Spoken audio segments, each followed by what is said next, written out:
This is the 4th generation WELLCAMP folding container. On the top it has a little bump up. The bump up creates a tiny angle for water flow down the roof in the grooves. When setting up, the unit should be hooked even and balanced by the 4 holes on the top, and the ground should be flat and leveled for easier installation. Lift up the top to form the frame. After frame is formed, place the support in the middle to stabilize the frame. The support needs to have soft materials at both ends to prevent scratching the wall. When the frame is stable, unfold the front or rear wall smoothly without damaging the internal wall. The unit has pre-installed one set of electrics inside, which is under Chinese standard.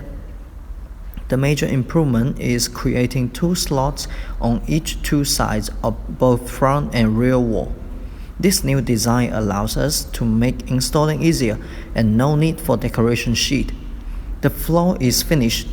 The wall is using 40 mm fireproof sandwich panel and comes with 1 door and 2 windows.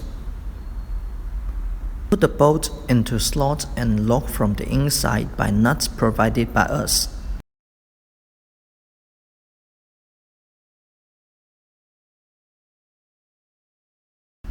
The unit is 2.5 meter wide, 5.8 meter long, 2.6 meter high. It can be easily set up by 3 workers in 4 minutes.